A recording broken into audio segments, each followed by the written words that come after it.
Carta de Paulo aos Colossenses, capítulo 3. A partir do verso 18, hoje nós encerramos o estudo dessa carta. Quantos ensinamentos profundos o apóstolo Paulo comunica aqui à igreja do Senhor e serve de instrução para nós. E hoje nós veremos aqui algumas coisas também de uma maneira prática para o nosso dia a dia, para a nossa vivência, para a nossa caminhada. Eu vou te convidar a ficar em pé para, em reverência, lermos essa santa palavra. Colossenses capítulo 3, a partir do verso 18, diz assim: Vós, mulheres, estáis sujeitas a vosso próprio marido, como convém no Senhor. Vós, maridos, amai vossas mulheres, e não vos irriteis contra ela. Vós, filhos, obedecei em tudo a vossos pais, porque isto é agradável ao Senhor. Vós, pais, não irriteis a vossos filhos, para que não percam o ânimo. Vós, servos, obedecei em tudo vosso Senhor segundo a carne, não servindo só na aparência como para agradar aos homens, mas em simplicidade de coração, temendo a Deus. E tudo quanto fizerdes, fazei-o de todo o coração, como ao Senhor e não aos homens, sabendo que recebereis do Senhor o galardão da herança, porque a Cristo o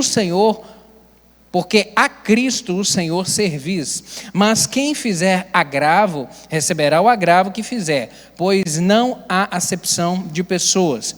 Vós, senhores, fazei o que for de justiça e equidade a vossos servos, sabendo que também tendes um Senhor nos céus. Perseverai em oração, velando nela com ação de graças, orando também juntamente por nós, para que nos abra a porta da palavra, a fim de falarmos do ministério de Cristo, pelo que estou também preso, para que o manifeste como me convém falar. Andai com sabedoria para com os que são de fora, remindo o tempo. A vossa palavra seja sempre agradável, temperada com sal, para que saibais como vos convém responder a cada um. Amém. Até aqui. Feche seus olhos, vamos orar mais uma vez.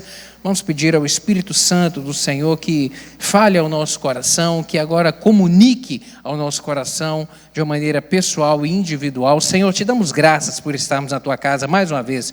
Obrigado por esse privilégio maravilhoso. Obrigado, Deus, porque a tua bondade, graça e misericórdia, ela tem nos acompanhado. Nós somos alvos do cuidado do Senhor todos os dias na nossa vida, na nossa casa. Muito obrigado. E agora, ó Deus, que vamos nos assentar em volta da tua palavra, lhe pedimos graça para compreender, meu Deus, graça para que os ouvidos do nosso coração, meu Deus, estejam abertos para que possamos ouvir a tua doce voz. E fala, Pai, de uma maneira pessoal, individual. O Senhor conhece, meu Deus, o coração de cada um, meu Deus, os pensamentos, os sonhos, também os dilemas, os desafios de cada um aqui. O Senhor conhece a realidade da casa de cada um, da família, do casamento de cada um. E eu lhe peço, Espírito Santo de Deus, traga a nossa mente agora, meu Deus, à presença do Senhor, e que a tua voz seja, meu Deus, ecoada nos nossos corações nessa manhã. Eu lhe peço, Deus, que o Senhor repreenda todo e qualquer espírito maligno que queira roubar essa semente, em nome de Jesus, que nada venha nos distrair e que estejamos conectados ao trono da graça para recebermos do alto tudo que o Senhor tem para nós. Deus, a mim, dá-me graça para transmitir essa mensagem, pois eu dependo unicamente de Ti, Espírito Santo, e assim que nós lhe oramos, dando graças a Ti, certamente por tudo que receberemos de Ti, em nome de Jesus, amém. Pode se sentar, querido.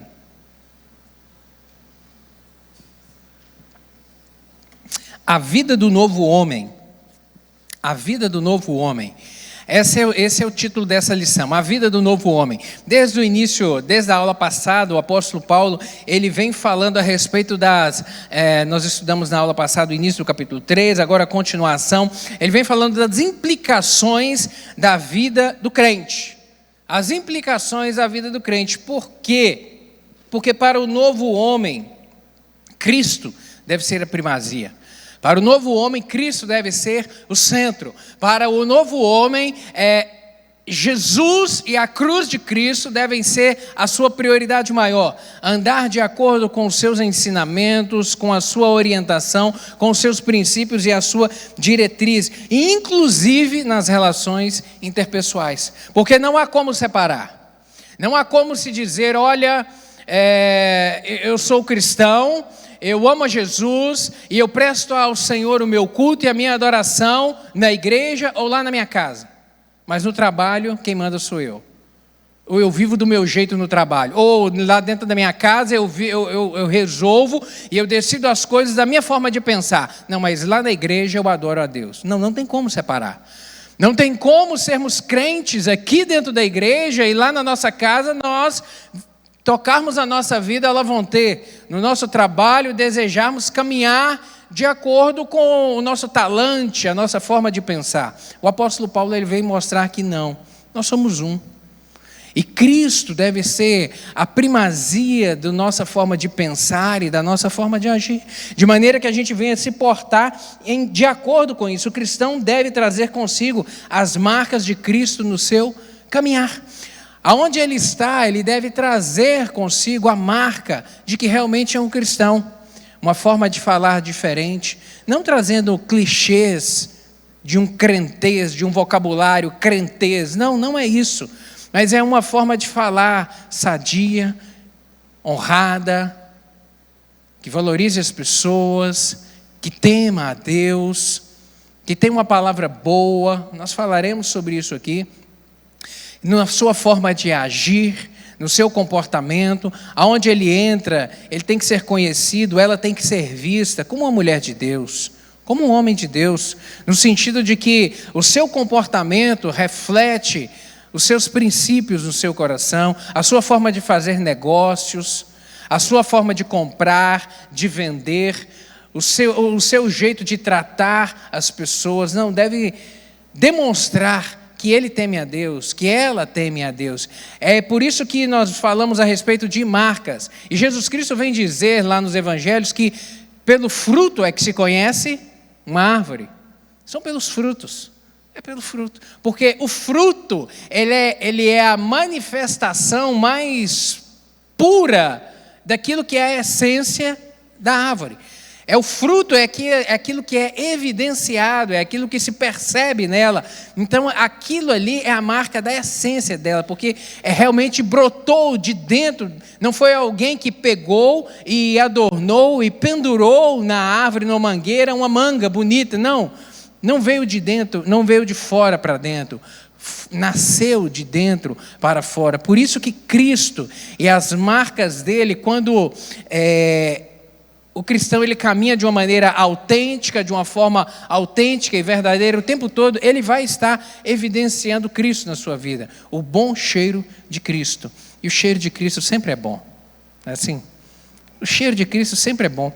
O cheiro de Cristo é um cheiro de verdade, é um cheiro de amor, de misericórdia, de bondade, de graça com as pessoas, de perdão, de não carregar rancor no coração, de decidir caminhar mais uma milha. Isso é o cheiro de Cristo. É o que o Senhor Jesus nos ensina nos evangelhos.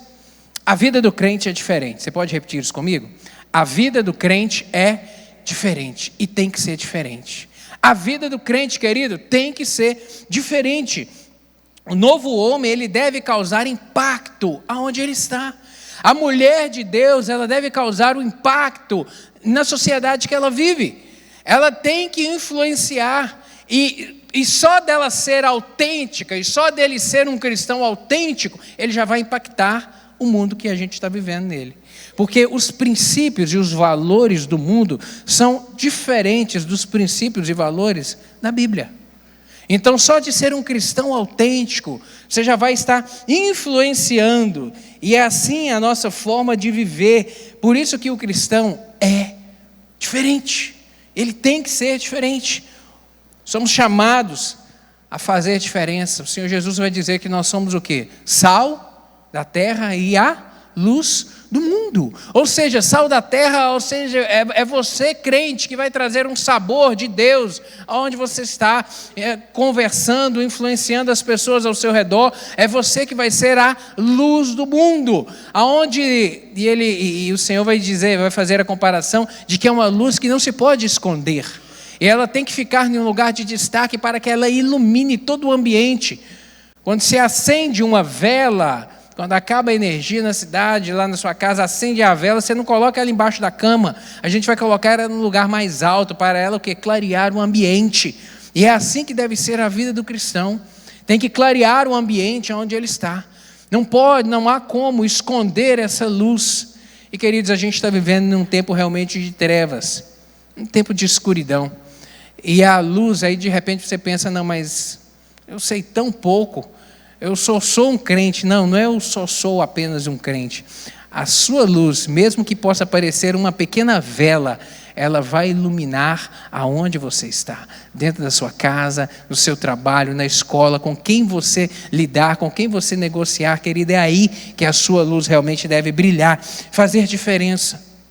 E o apóstolo Paulo ele vai falar essa mesma recomendação lá em Romanos capítulo 12, verso 2, quando ele vai dizer que não vos conformeis com este mundo, ou seja, não tenha a forma deste mundo, mas transformai-vos pela renovação da vossa mente ou do vosso entendimento, para que experimenteis qual seja a boa, agradável e perfeita vontade de Deus. Ou seja, não tenha a forma desse século. O cristão, ele tem que ser diferente. Não dá para poder andar na mesma tocada que o mundo tem seguido e caminhado. Tem que ser diferente, tem que pensar diferente, tem que agir diferente, tem que ter comportamento realmente diferente para evidenciar os princípios de Cristo, a luz de Cristo. Agora aqui, vamos ver de uma maneira bem individualizada aqui. O apóstolo Paulo vai falar aqui aos Colossenses a respeito, em alguns contextos diferentes, a forma de ser cristão. A primeira delas aqui que ele vai citar no verso 18 é no contexto familiar, no 18 e no 19. No contexto familiar, nas relações familiares, Paulo aqui vem fornecer umas instruções breves, mas bem diretas, como flecha realmente a respeito do relacionamento familiar do cristão. Aqui entre marido e esposa, entre pais e filhos, filhos e pais. E uma coisa é certa, querido: tudo que Deus fez e que faz é bom. Tudo que Deus fez é bom. Tudo que Deus fez é bom. Sabe, Deus não errou em nada na construção e na organização do mundo. Em absolutamente nada. Quando vemos a obra da criação do Senhor, tudo no seu devido lugar, tudo de uma maneira organizada, vemos a cadeia alimentar dos animais funcionando de maneira certa, ajustada, equilibrada, vemos Deus agora formando o homem e constituindo de uma maneira perfeita, tudo no lugar, coloca ao seu lado uma companheira, uma mulher, sabe, constitui uma família. Tudo que Deus fez, querido, foi na medida certa, foi no lugar certo, foi do jeito certo, foi de uma maneira organizada. Vemos a organização como caráter de Deus. O nosso Deus é um Deus organizado, porque tudo que Ele faz está no devido lugar. Deus não precisa de consertar nada. Deus, depois da criação, Ele não precisou de, passado um tempo, falar: olha, peraí, vamos voltar aqui para poder consertar alguma coisa, deixa eu voltar atrás. Não, querido, Deus é perfeito, e tudo que Ele faz é perfeito. Ele não errou em absolutamente nada, e foi Ele que criou o casamento e atribuiu responsabilidades diferentes ao marido e à esposa. Esse negócio de casamento não foi um filósofo grego que tirou isso de trás da orelha e inventou isso. Não foi. Não foi a filosofia, não foi a sociologia, não, foi Deus.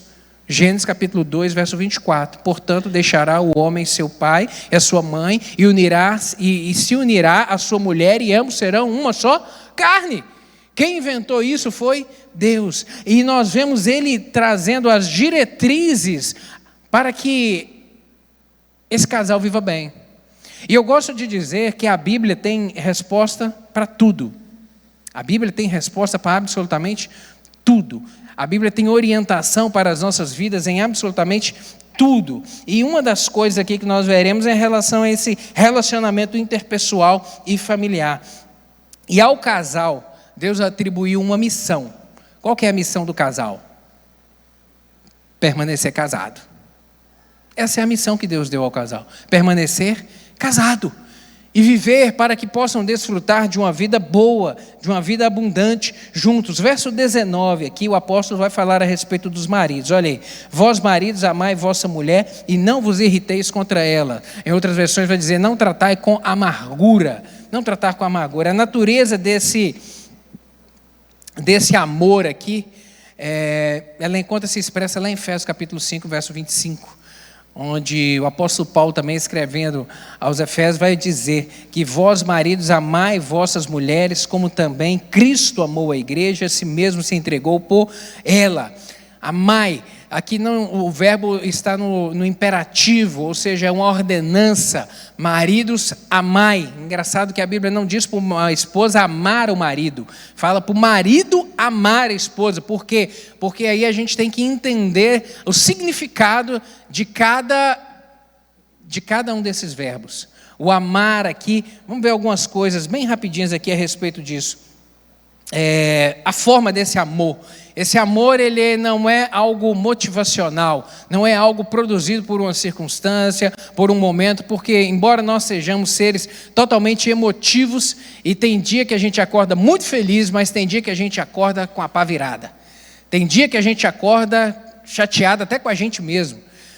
E porque nós temos essa variação de humor natural de nós mesmos, é que o Senhor vai dizer que o amor, ele não é um sentimento, mas ele é uma decisão. Por isso é a ordenança, amai. Amai quando você está feliz, mas amai também quando você não está feliz. Amai quando o casamento está tudo bem, mas amar também quando o casamento não vai tão bem assim, mas amar.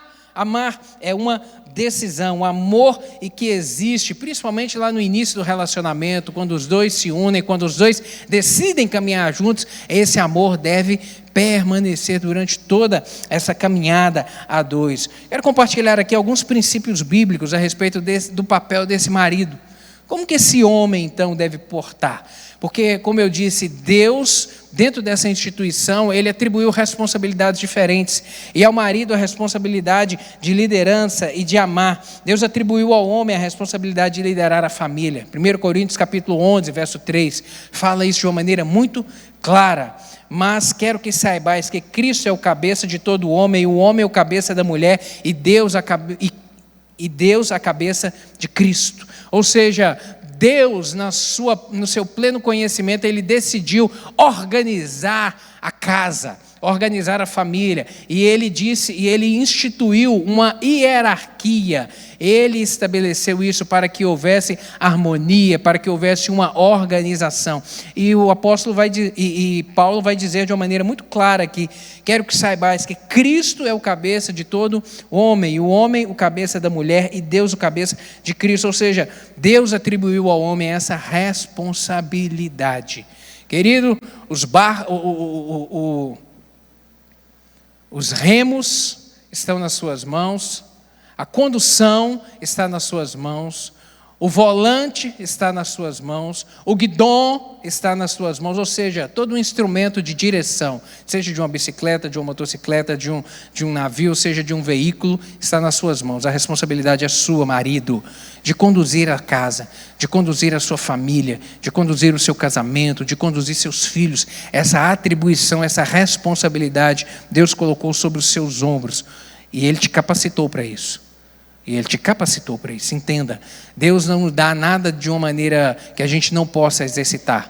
Deus não nos dá uma responsabilidade que a gente não possa suportar. Ele dá a responsabilidade, mas também Ele dá a capacitação. Ele colocou isso nas suas mãos. Abrace essa responsabilidade. Um outro princípio aqui: permita que o Senhor edifique o seu lar.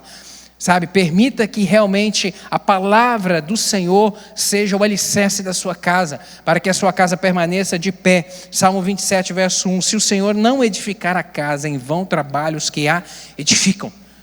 Peça ajuda ao Senhor, peça a Deus graça, firme a sua casa nos princípios da palavra do Senhor, para que ela esteja estabelecida. Uma outra diretriz aqui: tratar a esposa com dignidade. Isso aqui tudo está dentro da responsabilidade da liderança do marido.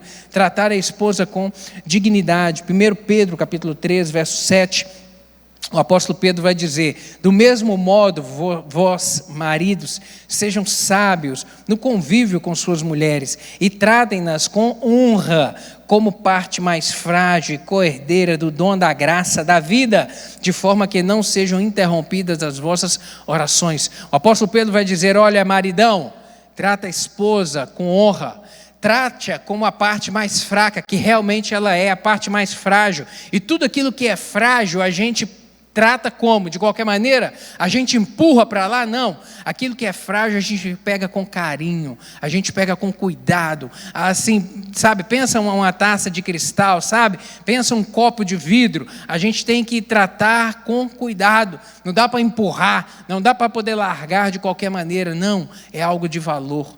Por isso deve ser tratado com cuidado, com zelo, com atenção.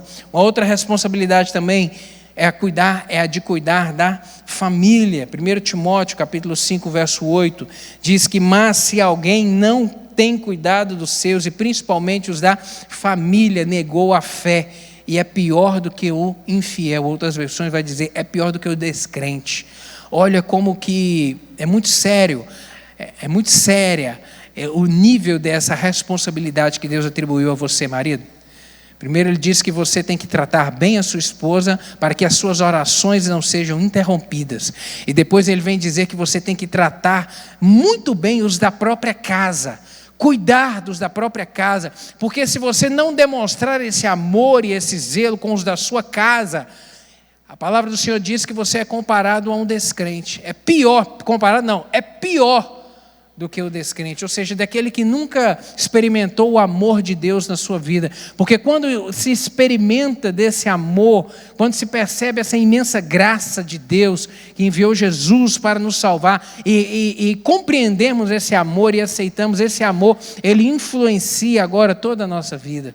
Por isso nós estamos falando de marca de um novo homem, marca de uma nova mulher, um homem de Deus, uma mulher de Deus. Outra responsabilidade desse marido, desse homem, é ser o provedor da sua casa.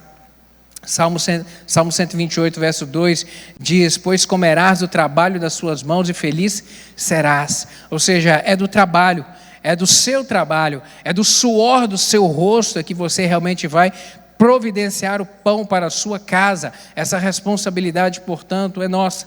A esposa trabalha, e é uma bênção quando ela trabalha, é uma bênção quando ela... E hoje nós sabemos que as mulheres estão no mercado de trabalho e por vezes em postos às vezes muito elevados, ou às vezes mais elevado do que o do próprio marido, no sentido de remuneração, mas não de valor, porque todo o trabalho tem o seu devido valor. E não importa aqui quanto está ganhando ou quanto está oferindo. Não importa se a esposa, de repente, a remuneração dela é muito superior à do marido. Não, sempre a responsabilidade da provisão vai ser dele. Por quê? Porque isso é um princípio bíblico. É um princípio bíblico. Então, faça chuva ou faça sol, a responsabilidade é sua, varão. Faça chuva ou faça sol, é você que tem que ter o compromisso de trazer o pão para a sua casa. Promover também proteção física, emocional, espiritual dentro da sua casa, a responsabilidade sua também, sabe, tratar a esposa promovendo isso e na vida dos filhos, essa proteção física, essa proteção emocional, num tempo de tanta instabilidade emocional, num tempo onde tantas informações têm assolado a nossa casa, influenciado a nossa casa, é responsabilidade sua, varão, essa proteção emocional e também a espiritual. No sentido de que você deve orar dentro da sua casa. Deus te deu autoridade espiritual para levantar as mãos dentro da sua casa e abençoar a sua casa, abençoar a sua esposa. Coloque as mãos na cabeça dos seus filhos quando eles estiverem deitados na cama dormindo. Fala: Deus, eu abençoo em nome de Jesus.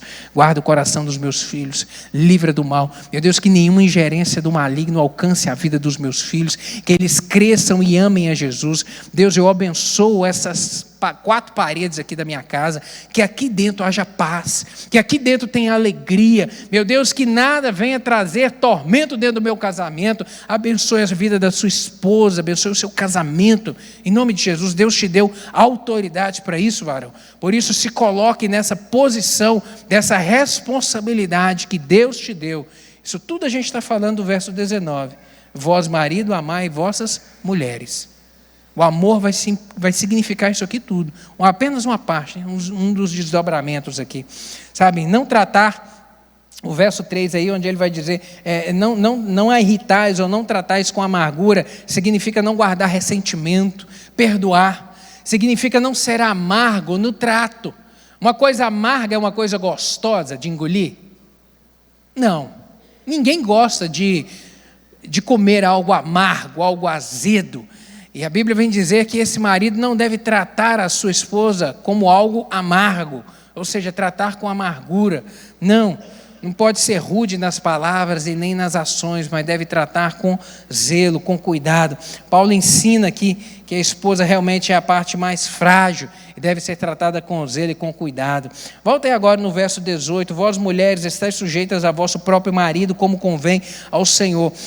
A orientação aqui para a esposa é a sujeição, é a submissão. É um princípio de autoridade que a gente vê ele instituído em diversas outras passagens da Bíblia, como por exemplo Efésios capítulo 5, verso 22, onde o apóstolo vai dizer: vós, mulheres, sujeitai-vos a vossos maridos como ao Senhor. Apóstolo Pedro também, lá no capítulo 3, versos 5 e 6, porque assim se adornavam também antigamente as santas mulheres que esperavam em Deus e estavam sujeitas aos seus próprios maridos. Aqui, a palavra do Senhor vai dizer para a mulher se sujeitar, ou seja, ela que deve se colocar nessa condição, deve ser algo que vai partir do coração dela. A mulher deve entender que a submissão é um cuidado de Deus para com a vida dela, sabe? É um dever cristão. É um dever cristão. Assim como o homem tem o dever de amar, e nós vimos aqui alguns aspectos desse amor, a atribuição que Deus dá à esposa é a atribuição de se sujeitar, de ser submissa. Nós veremos aqui o que implica isso, mas ela deve entender que, acima de tudo, isso é uma orientação de Deus. 1 Coríntios capítulo 11, verso 3, vai dizer que: mas quero que saibais que Cristo é a cabeça de todo homem, e o homem é o cabeça da mulher, ou seja, isso é um princípio cristão. E essa mulher de Deus tem que entender essa mensagem e compreender o porquê disso. Eu quero te explicar aqui algumas coisas a respeito do porquê. Ao determinar essa submissão aqui, Deus não está o propósito divino é o propósito de proteção, é o propósito de cuidado, é o propósito de preservação dessa mulher. Preservação física, preservação emocional e preservação espiritual dessa mulher. Lembre-se disso, a Bíblia sempre coloca ela como a parte mais frágil, que deve ser cuidada de uma maneira diferente, que deve ser cuidada. Importante ressaltar aqui que essa submissão de maneira alguma vai implicar em inferioridade. Perante Deus, homem e mulher são iguais.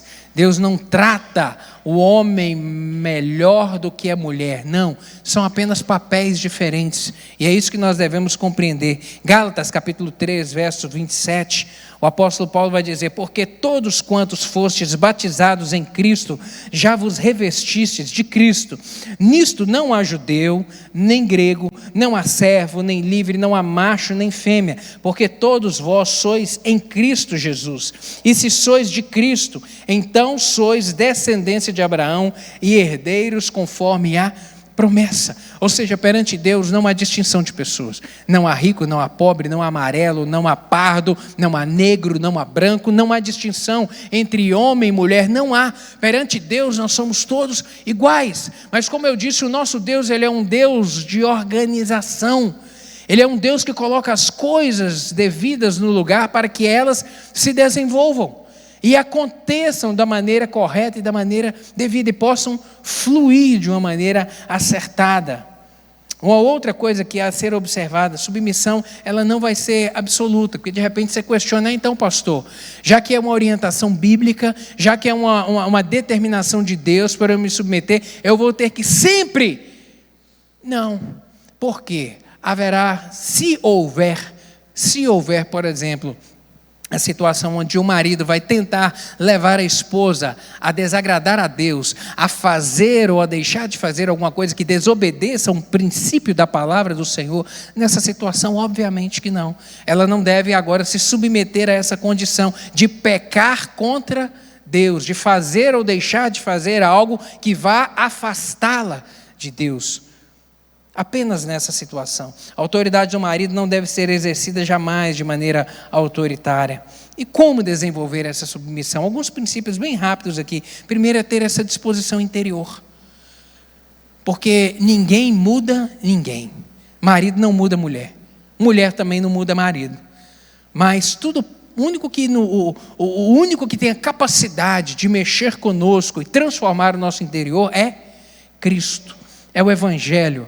É a palavra do Senhor. Então, quando essa mulher decide se colocar nessa posição e ela fala, Senhor, me ajude. Porque de repente ela vem de um histórico familiar, de outros princípios diferentes desse daqui. Ela aprendeu de uma maneira diferente, ela cresceu de uma maneira diferente. E agora ela vem para dentro de um casamento e agora ela passa a conhecer o princípio da palavra do Senhor e fala, nossa, mas isso é tão diferente do meu jeito de viver. Não vai ser o marido jamais que vai conseguir fazer essa mulher entender submissão e se colocar na posição de submissão. É ela que tem que primeiro decidir no coração. Ela reconhecer a importância disso e decidir no seu coração. E agora ela pede ajuda a quem pode ajudar, que é o Espírito Santo. Espírito Santo, me ajuda nesse negócio. Me ajuda. Deus, a gente não cantou aqui nessa manhã que Deus faz milagres, que Deus tem poder, que Deus tem todo o poder.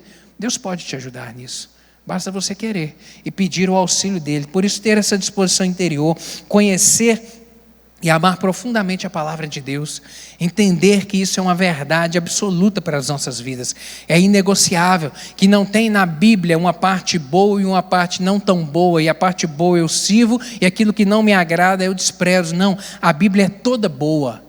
A mensagem do Senhor é toda boa. O conhecimento é luz que ilumina o caminho. E o amor é a força que nos faz permanecer no caminho. O amor é a força que vai te fazer prosseguir nesse caminho realmente de submissão. Viver e andar também no Espírito. Porque eu repito, é o Espírito Santo que é o nosso ajudador.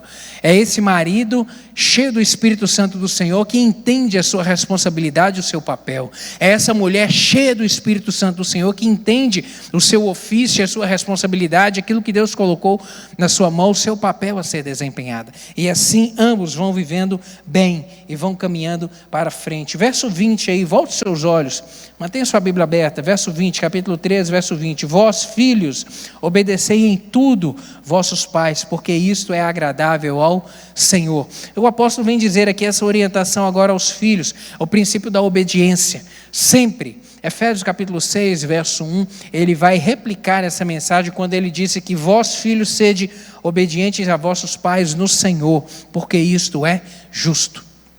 Esse princípio, o verbo aqui no original grego, ele dá um sentido de continuidade, ou seja, essa obediência é uma obediência contínua. Contínua aqui significa que é sempre, não é quando estiver com vontade ou quando estiver favorável a obedecer, obedeça, não, é um princípio de obediência contínua. Os filhos devem obedecer os pais em absolutamente tudo. Menino, você tem uma obrigação, obedecer. Seguir a instrução, caminhar segundo a diretriz do pai, segundo a diretriz da mãe. O único motivo, aqui há a mesma exceção que a palavra do Senhor traz para a condição da esposa em relação à submissão, vai trazer também aos filhos. Então o filho vai ter que obedecer em tudo? Sim, a menos que os pais, por acaso, vão tentar impedir ou vão tentá-lo fazer ou deixar de fazer alguma coisa que o afaste de Deus. Se for o pai e a mãe mandar fazer alguma coisa que vai levar a pecar contra Deus, aí sim, aí vai ser a exceção da regra. A exceção da regra. É dever dos filhos honrar os pais, obedecer os ensinamentos, sabe, guardar as instruções. E nós vemos na Bíblia, desde o Antigo Testamento até o Novo Testamento, trazendo essa orientação. Êxodo capítulo 20, verso 12: honra o teu pai e a tua mãe, para que se prolongue os teus dias na terra que o Senhor teu Deus te deu. É um princípio de honra. Provérbios capítulo 1, verso 8: filho meu, ouve a instrução de teu pai e não deixes o ensinamento da tua mãe. Provérbios, então, vai trazer tantos ensinamentos a respeito disso, a respeito do valor da obediência, a importância da obediência, a consequência da obediência, os benefícios da obediência, inúmeros. Coloque seu filho para ler Provérbios, pelo menos umas 3 vezes no ano, sabe, para isso ficar encucado na cabeça, para os meninos poderem entender a importância da obediência. A desobediência aos pais é a marca da sociedade decadente do nosso tempo, que é a sociedade do fim. Nós cremos isso, que o tempo do fim é o tempo do hoje, é o tempo do agora. Jesus Cristo está prestes a voltar para buscar a sua igreja. O arrebatamento da igreja está na iminência de acontecer. A geração do fim é a nossa geração, queridos. A nossa geração, eu creio nisso. E a palavra do Senhor vai dizer que essa geração, a geração do fim, uma das marcas dela é a desobediência dos filhos aos pais. 2 Timóteo capítulo 3, verso 1 e 2, vai dizer o seguinte: sabe, porém, isso, que nos últimos dias sobrevirão tempos trabalhosos, porque haverá homens amantes de si mesmos, avarentos, presunçosos, soberbos, blasfemos, desobedientes a pais e mães, ingratos, profanos, desobedientes a pais e mães. Isso é uma marca do fim. E fala a verdade, não está assim? Não está assim? Uma das coisas mais difíceis hoje é inculcarmos obediência aos filhos. Uma das coisas mais difíceis, parece que é um espírito maligno desse momento, que trabalha tanto em razão da desobediência. O sistema do mundo, querido, ele investe fortemente em tentar influenciar os nossos filhos a desprezarem 3 coisas. Entenda isso, grave isso. O sistema do mundo, o sistema que nós vivemos nele hoje, ele tenta influenciar os nossos filhos de uma maneira, e ele gasta recurso financeiro, eles investem tempo, eles investem inteligência para criar estratégia, para alcançar os nossos filhos, para desprezarem 3 coisas. Primeira delas, desprezar Deus. Desprezar Deus. A gente está vivendo no meio de um tempo onde Deus tem sido desprezado, os ensinos bíblicos estão sendo desprezados. Deus tem sido colocado de lado como algo de menor valor, de importância, que pode ser deixado de lado. Desprezar os pais. Essa geração vive bombardeada o tempo todo sobre princípios, mensagens subliminares, mensagens explícitas, no sentido de desprezar os pais. Não dar tanto valor aos pais. E a terceira coisa, desprezar os valores da família. E a família, ela é criada, como eu disse, quem criou a família? Deus. Quem instituiu os princípios da família? Deus. Quem instituiu as orientações diretrizes para a família? Deus. Então, quem se coloca contra a família está se colocando contra os princípios da palavra de Deus. Nós vemos uma geração sendo influenciada a desprezar os princípios da família, os princípios da palavra de Deus. Cuidado com o que o seu filho vê na televisão. Cuidado com o que o seu filho vê e ouve, tanto na televisão, hoje é mais na internet, né? Mais na internet, a mídia social hoje ela tem, já se sabe disso, uma influência muito maior do que da própria televisão. A nossa geração, anos da década de 80 e 90 para trás, é que foi influenciada pela televisão. A geração de hoje não é nem tanto pela televisão, é mais pelas redes sociais. Sabe? Cuidado com aquilo que o seu filho vê e ouve. Mesmo que seja a coisa mais inofensiva, não isso parece, é só um desenho infantil, é tão inofensivo, cuidado. Assista os desenhos que seu filho assiste, senta do lado, acompanhe. Um dia, eu sempre gostei de assistir os desenhos que a Lara assistia. Ela não assistia um desenho sem eu sentar e assistir junto. E um dia eu estava bem assistindo um desenho infantilzinho, mas a Larinha tinha 2 anos, 1 ano de idade, 2 anos de idade. Ursinhos carinhosos, uns negocinhos lá carinhosos, um negócio de um pônei lá que ele vinha um demônio e entrava no bicho, o bicho transformava, possessão demoníaca no desenho infantil. Possessão demoníaca. Está cheio de desenho infantil assim. Foi a minha filhinha, você não pode assistir isso aqui não. Sabe, querido, e dessa maneira a gente vai vendo a influência entrando, sendo enraizada no coração da criança, desde 1 ano de idade, 2 anos, 5, 10 anos de idade, 15, não importa o tempo, o diabo vai investir o tempo todo para alcançar seu filho, para afastá-lo, para fazer ele desprezar essas 3 coisas: desprezar Deus, desprezar você, pai e mãe, desprezar a família, desprezar os princípios e valores da família. Tenha cuidado. Conduta dos pais aqui, verso 21. Vós pais, não irritei vossos filhos para que não percam ânimo. Tenha cuidado, querido. A orientação dada aos pais aqui é que não irritem os seus filhos, não causem realmente irritação. Efésios 6, verso 4, ele vai replicar isso. E vós pais, não provoqueis a ira a vossos filhos, mas criai-os na doutrina e na admoestação do Senhor. Criai na doutrina e na admoestação, ou seja, na correção, na disciplina e na orientação segundo a palavra do Senhor. Atitudes dos pais aqui que abatem os filhos, que irritam, fazer exigências irritantes que não levam em conta a capacidade da criança, ou seja, quer exigir demais de um menino que não tem idade própria para nem entender o que se está falando, revelar incoerência no trato, sabe, às vezes de uma maneira, uma excessiva severidade com alguma coisa, ou uma extensa complacência com outras coisas, ou seja, a criança não consegue entender se meu pai quer isso, minha mãe quer isso ou quer aquilo, ou a forma como vai reagir. Cuidado, às vezes humilhar, oprimir, ser duro demais, às vezes na forma de falar, fazer uso de ironia, ridicularizar. Quantas crianças às vezes ficam marcadas, chegam na adolescência e na juventude, até na fase adulta, marcado por causa de uma palavra que ouviu do pai ou da mãe lá na infância, que às vezes em um momento de estresse, de irritação, e fala sério, menino faz raiva na gente. Se o senhor não faz, ele é santo. Ele é santo. Mas o menino faz raiva na gente. Faz a raiva, mesmo sendo criado na igreja, mesmo sendo menino, uma hora ou outra a gente fica bravo.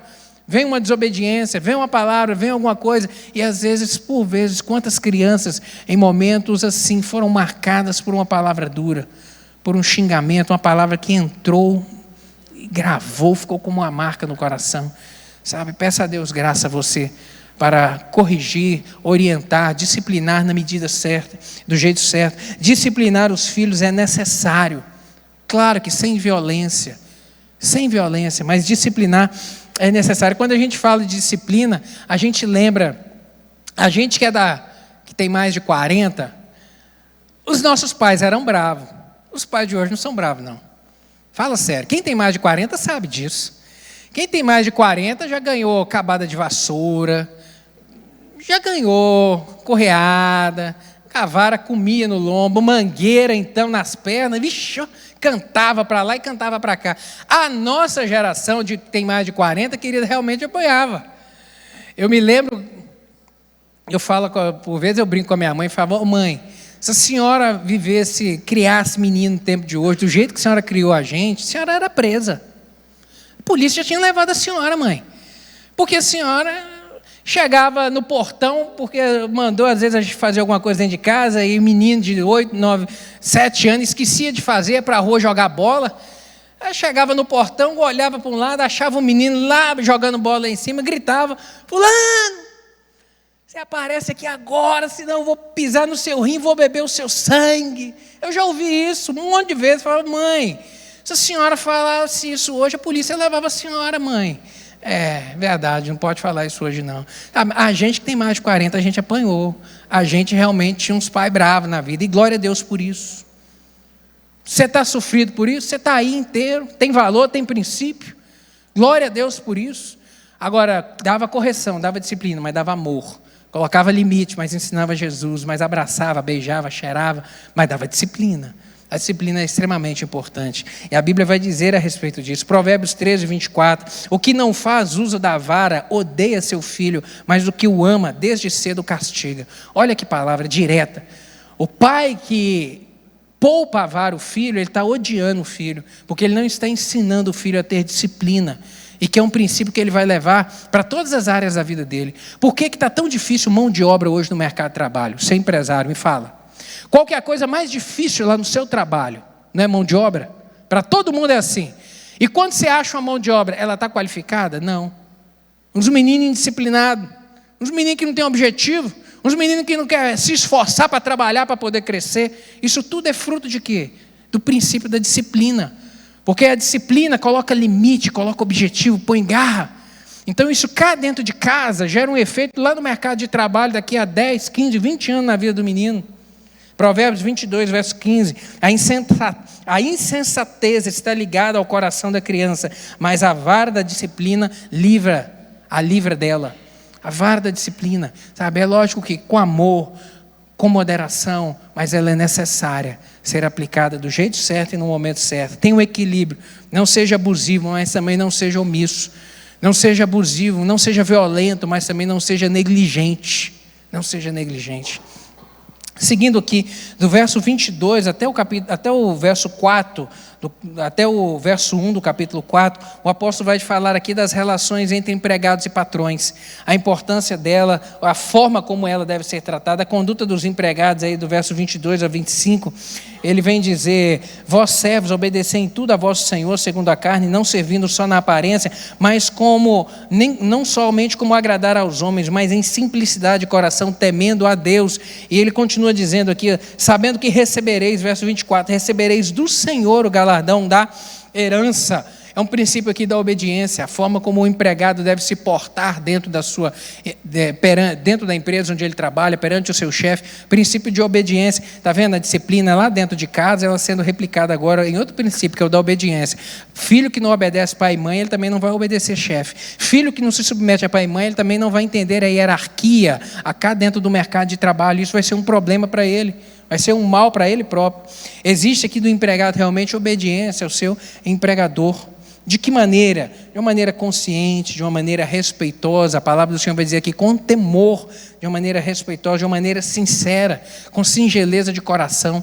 Como é bom, né, quando a gente tem colaboradores dentro da nossa empresa, que você vê que realmente veste a camisa, que realmente se importa, desde das mínimas coisas até as coisas mais importantes, desde o trato com o cliente, que é o seu patrimônio maior, que é o cliente, com o nome da empresa, com o sabão que se usa lá para poder lavar as mãos no banheiro. Sabe como é bom quando a gente vê isso num colaborador dentro da empresa? Para agradar a Deus, certo da recompensa que virá, recompensa da remuneração, a recompensa de Deus honrar, abrir as portas e abençoar, e vai crescer em nome de Jesus, vai ter novas oportunidades, assim também como a recompensa que aqui coloca como galardão, será honrado por Deus no céu, trabalhando como para receber para o Senhor, sabendo que cada um, Efésios 6, verso 8 diz, sabendo que cada um receberá do Senhor todo o bem que fizer, seja servo, seja livre. Seja servo, seja livre, ou seja, todo o trabalho executado, nenhuma boa obra ficará sem galardão, e nenhuma obra má também ficará sem reprovação. Isso é certo. E seguindo aqui agora, o capítulo 4, verso 1, vai falar em relação aos patrões. Vós, senhores, fazei o que for de justiça e equidade a vossos servos, sabendo que também tendes um Senhor nos céus. Como que é a forma que o chefe, o patrão deve tratar os seus funcionários? Deve tratar com amor, com justiça, com equidade, sem opressão. Sem opressão. E a gente tem vivido num tempo onde, por vezes, em alguns lugares, funcionários têm sofrido com opressão de alguns chefes. Opressão, sabe? Isso tem gerado problema emocional que, inclusive, é uma doença do trabalho. Uma doença do trabalho, sabe? Então, tenha cuidado. Tratar com temor com temor ao Senhor, com todo temor. Desse mesmo modo, o serviço do empregado tem o propósito principal de agradar ao Senhor. Os patrões devem agir certos de que também tem um Senhor no céu. Ou seja, você que tem colaboradores trabalhando junto com você, trate com justiça, trate com equidade, trate com amor, trate com responsabilidade, trate com zelo, abençoe-os, seja um abençoador na vida deles, seja você um instrumento de Deus para abençoar a vida e a casa deles. Agora a parte final aqui, no verso 4, do capítulo 4, já do verso 2 ao verso 6, o apóstolo vai trazer aqui orientações a respeito da fala, a importância da fala. No verso 2 a 4 aqui ele vai dizer: perseverar em oração, velando nela com ações de graças, orando também juntamente por nós, para que Deus nos abra a porta da palavra, a fim de que falarmos do ministério de Cristo, pelo qual estou também preso, para que eu manifeste como me convém falar. Andai com sabedoria, até aqui, como convém falar. O apóstolo vai trazer aqui orientações a respeito desse. Ele começa falando da nossa forma de falar com Deus, que é a oração. Falamos com Deus através da oração. Ele veio dizer que essa forma deve ser como? De uma maneira persistente. Orai sem cessar. É a outra mensagem que ele vai dizer lá em 1 Tessalonicenses capítulo 5, verso 17. A oração tem que ser com persistência, sem cessar. Ou seja, não pode parar. Deve haver continuidade, persistência na oração, para que realmente do Senhor, do alto, a gente venha receber resposta. Venha receber resposta e a bênção do Senhor sobre as nossas vidas. Ele vem falar aqui no verso 2 sobre vigilância, conservar um espírito vigilante, um coração grato, perseverar em oração, velando nela com ações de graças. Ou seja, que dos seus lábios, querido, quando você for falar com Deus, haja súplica, haja realmente um reconhecimento da sua debilidade, daquilo que você precisa em relação a Deus, do agir de Deus na sua vida, mas também haja sempre gratidão. Haja sempre ações de graça. Agradeça a Deus por todo o bem que Ele tem te feito a sua casa, feito a sua família, sabe? Deve haver súplica. E aqui o apóstolo vem dizer a respeito do verso 3 e 4 aqui, ele vem dizer: orai por mim. Paulo estava preso nesse momento aqui. Ele estava em prisão domiciliar. Ele havia sido preso, sabe aquela viagem que ele faz lá de Jerusalém? Ele é levado preso até Roma para ser julgado. Ele permaneceu 2 anos em prisão domiciliar lá em Roma, aguardando ser julgado. Depois ele foi julgado, foi absolvido, saiu a pregar o evangelho, mas aí logo depois Nero tacou fogo em Roma. Ocorre ali, ano 63 depois de Cristo, aquele grande perseguição contra os cristãos. Aí Paulo é novamente preso e é decapitado. Então aqui estão nesse momento de prisão domiciliar. Nesse momento de prisão domiciliar, ele recebeu alguns amigos na casa onde ele ficava preso. Havia guardas romanos ali vigiando ele, e foi onde ele escreveu algumas cartas, entre elas essa daqui, carta de Colossenses. Então a gente vê aqui um homem de Deus preso. A gente vê um homem de Deus sendo perseguido. E perseguição aos cristãos, ela sempre aconteceu. Desde Atos capítulo 8 até os dias de hoje. A gente vê cristãos sendo perseguidos, às vezes de uma maneira cruel, como aqui, como vemos em países onde há perseguição, ou então uma perseguição velada, um desprezo ao Cristo, aos cristãos. O mundo, querido, é certo. O mundo odeia os cristãos, desde o início.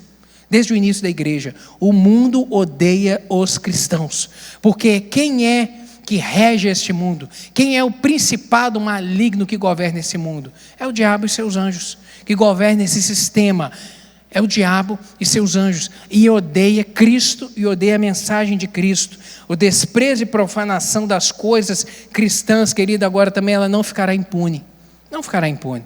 Eu me refiro a isso que você que acompanhou a abertura das Olimpíadas viu, a cena de sarcasmo em relação à ceia de Cristo. Aquilo é apenas mais uma manifestação. O mundo odeia os cristãos. O mundo odeia Cristo e odeia aos cristãos. Agora, como então nós devemos nos portar em relação a isso? De 2 maneiras. De 2 maneiras. Primeiro, não conformando. Porque se a gente abaixar a cabeça, esse povo engole a gente. Se a gente não levantar e se posicionar e falar: isso está errado. Respeito. Respeito é bom, eu gosto e faz bem. Respeite os cristãos. A gente tem que se posicionar para não ser engolido. Daqui a pouco a gente não tem liberdade de fazer mais nada. Mas também a gente tem que ter uma consciência. A gente vai ser odiado sempre. Então não queira ter a expectativa de que isso vai mudar. Não tenha a expectativa de que isso vai mudar. Tenha consciência de que a recompensa também virá. Trate com amor, ore. Assim como Jesus, pendurado na cruz, sendo crucificado, o que ele dizia? Pai, perdoa-lhes porque não sabem o que fazem. Esses daí não sabem o que estão fazendo. Estão sendo apenas massa de manobra na mão do diabo. Não sabem o que estão fazendo. Então, da nossa parte, tem que haver amor. Meu Deus, alcança esse povo, tem misericórdia. Jesus morreu na cruz por eles. Senhor, tem misericórdia, dá um encontro com o Senhor. Muda essas vidas, mas também aquele que não quiser a salvação que é em Cristo Jesus. A palavra do Senhor vai dizer, Apocalipse capítulo 20, verso 10 a 15, que eles serão lançados no lago de fogo e enxofre. Todos aqueles que rejeitarem a Cristo, todos aqueles que rejeitarem a obra da salvação em Cristo Jesus, há um lugar destinado para eles. Então, como que a gente se porta como cristão, como homem de Deus e mulher de Deus hoje? Com um olhar de amor, com um olhar de misericórdia, com um olhar de compaixão, entendendo que estão cegos pelo diabo, estão iludidos pelo diabo, acham que vivem a liberdade, mas na verdade são prisioneiros do diabo e do pecado, são apenas prisioneiros. O nosso olhar é um olhar de misericórdia, um olhar de amor, mas também de se posicionar e falar, está errado, se acerte o seu passo, reconheça Jesus, porque senão o seu fim será triste. Esse é o nosso posicionamento como homem e como mulher de Deus. O verso 5 e verso 6 aqui o apóstolo vai falar justamente a respeito disso. Andai com sabedoria e tratar a forma como deve tratar aos outros. Andai com sabedoria para com os que são de fora, remindo o tempo. A vossa palavra seja sempre agradável, temperada com sal, para que saibais como vos convém falar, como vos convém responder. É a forma como o cristão deve tratar o não cristão. Tratar com amor, tratar com zelo, cuidando das palavras, tratar com sabedoria. A forma como que deve responder, remindo o tempo, ele vem dizer que a palavra seja sempre agradável, no verso 6, uma palavra doce, que da nossa boca saia uma palavra que promova crescimento, que agregue valor, sabe, que eleve as pessoas, e não uma palavra que difame, que inferiorize, que maltrate. Em nome de Jesus, que o nosso falar seja um falar de Deus. E aí, a partir do verso 7 até o final, ele vai fazer as últimas recomendações, ele vai fazer as suas saudações, as suas despedidas, e assim nós finalizamos essa carta de Paulo aos Colossenses. Amém?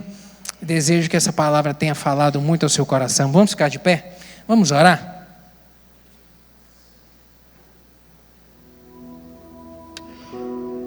Feche seus olhos.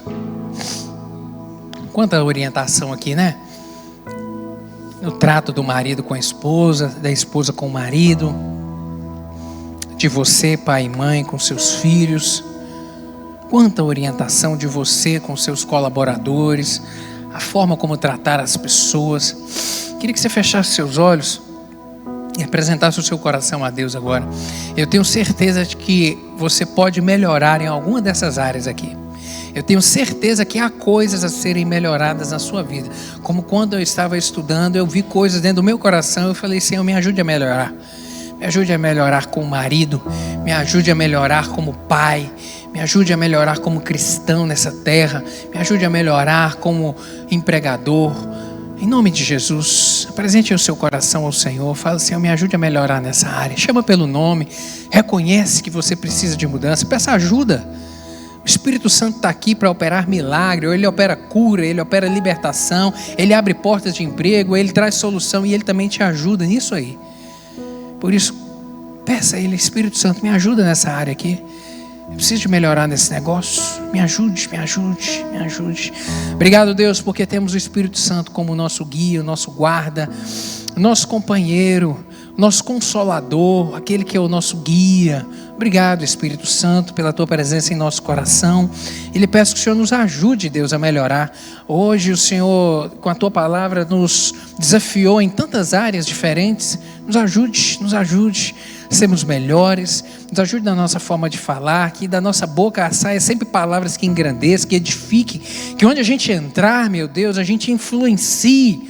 A gente influencia as pessoas, ó Deus, mostrando a elas o quanto Cristo é bom para a gente, o quanto vale a pena andar com Cristo, o quanto Ele nos ajuda, o quanto Ele melhora a nossa vida, e que assim a gente vai influenciando outros, Deus. Eu lhe peço, ajuda esse marido dentro de casa, ajude esse marido a exercer o papel dele de homem dentro de casa, homem de Deus, homem segundo as palavras, ó Deus, os princípios de Cristo para a sua vida. Ajude ele, meu Deus, a levar, ó Deus, o fardo da responsabilidade de guiar a sua casa. Ajuda esse varão em nome de Jesus, ajuda essa esposa a exercer o papel dela, que ela seja uma companheira fiel, meu Deus, submissa, mas uma mulher de Deus, meu Deus, uma mulher que seja uma influenciadora, que seja um baluarte na casa dela, em nome de Jesus. Ajude ela, ajude-nos, ajude os nossos filhos, Deus, em nome de Jesus, ajuda eles, livra, meu Deus, da má influência desse século. Meu Deus, o diabo tem investido tanto tanto contra os nossos filhos. Tem misericórdia, guarda os ouvidos, meu Deus, guarda os olhos, guarda a mente, guarda as emoções, guarda o coração dos nossos filhos, Pai, em nome de Jesus. Guarde, meu Deus, que eles não se desviem para a direita ou para a esquerda, mas que eles permaneçam na presença do Senhor, que eles cresçam, meu Deus, e que a gente tenha o prazer de ver os filhos dos nossos filhos, meu Deus, crescendo nessa terra, que a gente veja a nossa geração crescendo e sendo forte nessa terra, ó Deus, mas acima de tudo amando ao Senhor. Em nome de Jesus nós declaramos a bênção do Senhor sobre os nossos filhos, meu Deus, que eles vão ser cristãos, homens e mulheres de Deus na sua geração, em nome de Jesus. Meu Deus, abençoe cada empresário aqui, ó Deus, nos seus negócios, dá graça para administrar a empresa, aquele que está enfrentando um momento difícil, abra as portas em nome de Jesus, dê graça no trato com, ó Deus, os colaboradores, meu Deus, aos colaboradores, aqueles que estão sujeitos, meu Deus, no trabalho, como aos seus empregadores, ajuda a ter uma postura, meu Deus, de um trabalhador de Deus, meu Deus, de alguém que serve, meu Deus, no seu trabalho, mas como servindo a Cristo, em nome de Jesus, porque assim, vivendo esses princípios, meu Deus, a nossa sociedade será melhor, a nossa família será melhor. Nos ajude nesse desafio. Completa essa palavra no coração de cada um aqui, meu Deus, e manifesta sinais e prodígios em nome de Jesus. Deus, eu lhe peço que o Senhor nos despeça em paz, nos guarde, Deus, que nos conceda um domingo de graça, de alegria, meu Deus, de paz, e que à noite todos nós estejamos aqui novamente reunidos na tua casa para prestar ao Senhor o nosso louvor, a nossa adoração, e de recebermos a tua palavra e de sermos mais uma vez fortalecidos por ela. É isso que eu lhe oro no nome poderoso de Jesus. Amém.